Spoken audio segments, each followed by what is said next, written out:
So you want to get started in real estate, but money is standing in your way. What should you do? Well, in this video, I'm going to break down exactly what you should do if money is the biggest thing standing in your way between where you are today and getting to where you want to be in real estate. My name is Tyler Roicki. I help people build income and wealth in real estate, and I run an international real estate team at eXp Realty. If you get any value whatsoever out of this video, all I'd ask is that you like, comment, and hit that subscribe button so that I can continue to share more tips and resources with you on the journey ahead. And with that in mind, let's dive into the video. And so this goes for those of you out there who are learning about real estate and understanding that real estate is where you want to be, but money is the problem. Perhaps you don't have the funds to even take the first step on that journey. So I'm speaking from the perspective of those who want to go out and get a real estate license and become real estate agents. And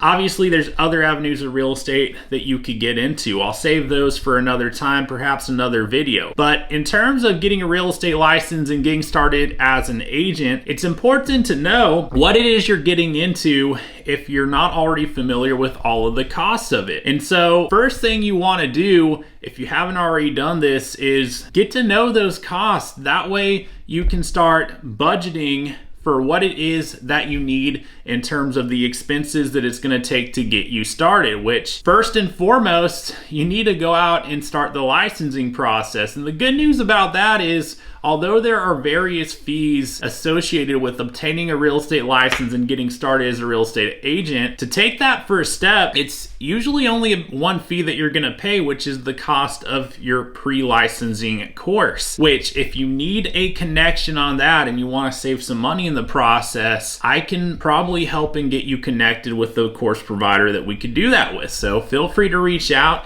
email me if you need that link and want to save some money on the coursework. But just to get started with the pre-licensing, depending on what state you're in, that's going to range from anywhere from about $100 upwards to $1,000, depending on what state you're in and depending on the kind of sale that's being ran at various points in the year. And so after you cover the cost of the pre-licensing, you can get through your course hours, and then you're going to have a few other costs associated with licensing. You're going to have to put in an application. There's going to be a fee associated with that to get your license. There's also going to be a fee for the exam. And prior to those two, you've actually got to pay for a background check, which is usually a very minimal fee, but nonetheless some money you'll have to pay there. And then after you're all the way done through the licensing process, there's probably going to be some sort of fee to get affiliated with the brokerage you're going to start with, and then some realtor and MLS dues, which is going to give you access to the tools and resources you need to be able to help your clients buy and sell real estate. And so break it down step by step and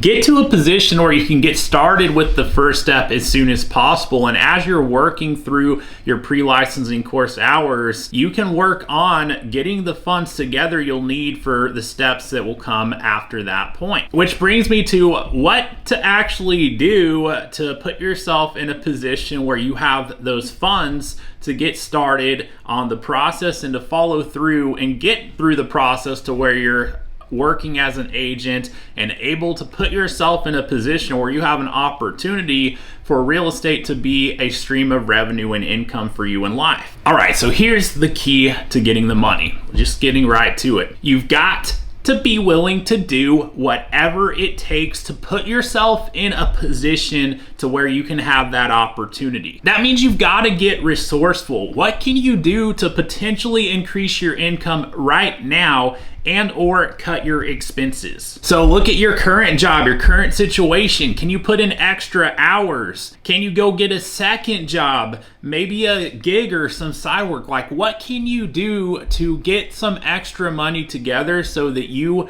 can actually take these next steps forward in real estate? Because having the mindset that you're stuck because you don't have the money, it's not going to get you closer to your goal. And I understand that it's hard, that it's challenging, that the path forward is not always clear, because guess what? When I got started in real estate, when I decided to take that next step forward towards obtaining my real estate license, I didn't have the money to do that. I had to get resourceful and figure out how I was going to pay for those things to ultimately be able to get started on the process and to have that opportunity. So that's what it takes. It's going to take getting more resourceful than perhaps you've been up to this point in your life. So look at what you can do for work to earn that extra money, or look at what you already own. Is there anything that you own that you do not really need that you can go and sell to raise some funds to put towards your licensing? Or what about getting another credit card, opening a line of credit? I'm not a big advocate for doing that, but if it's for something that's going to put you in a better position financially in life and to have an opportunity to go out there and earn commissions in real estate and build a business around that, you've got to look at all options and assess which option is going to be best for you where you're at. So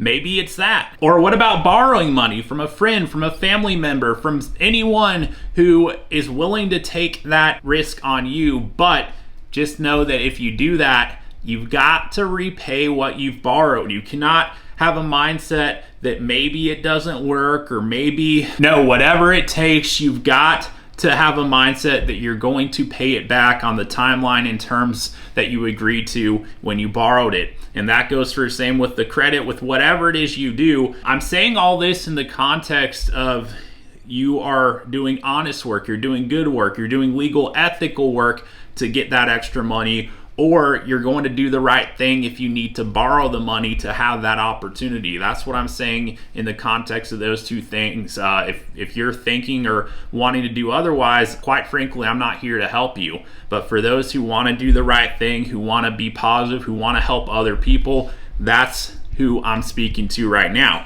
So become resourceful. Do whatever it takes to go out there and get the funding that you need to get your feet in the door and in the game of real estate. Because if you know this is where you need to be, there is a cost to doing nothing. I mean, doing nothing is not an option, because here's what's going to happen. There's going to be a massive opportunity cost that you incur.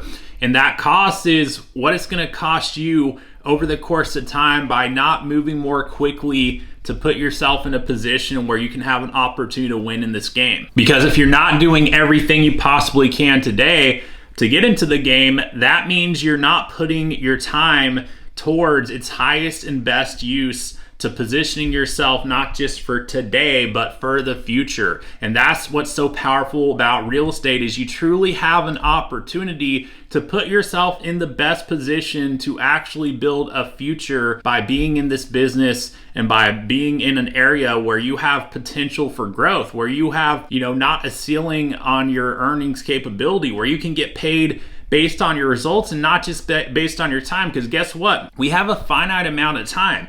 I mean, even if we wanted to work as many hours as we could, there's a set amount of hours that we could work that we could get paid on. But real estate's not like that. Real estate gives us a vehicle that we can go out there and produce a bigger result, where we can get paid in proportion to something that's bigger than our time, which is the result we can produce, which is the impact we can make and the value we can bring to the marketplace. But to have that opportunity, you've got to put yourself in a position where you can actually be in the game and to be able to work on that. And when you're applying yourself in real estate, the fact is, it's not a linear kind of growth. A lot of people make the mistake of believing that they're going to get started and they're going to start spending their time there and they're going to start seeing a result. That's just not how it works. We can position ourselves where we can have a possibility that we see a result sooner rather than later, but really the kind of growth curve you've got in real estate is an exponential growth curve, meaning if you do all the right things, the front end of the journey is going to look like a flat line, and the further down you go, the more it curves up, and that's where you see the trajectory of earnings, of business, and ultimately wealth that you can build in the industry. So if you understand what that means you have the ability to create a compounded result in real estate by applying yourself to it. And the longer you wait to get started, the longer you delay that compounded effect. And by not starting or not doing everything you can to get started in real estate, today, that means you have no opportunity for that to compound for you and to mean something for you in your life. And on the flip side, the sooner you get started, the bigger your compounded growth can be, not just in the near run, but over a longer course of time, because you start that compounding today or this year versus 1, 2, 3 years from now. Well, that growth has the capability of being a lot larger on the back end when you have more time in the industry and have given it more time to compound. So I hope that makes sense, but if you didn't take anything else away from that, just take this: that if you're struggling with the funding, you've got to have the mindset that you're on the whatever it takes train, that you're gonna put yourself out there, that you're gonna find ways that you can produce more income in your current situation, whatever it takes,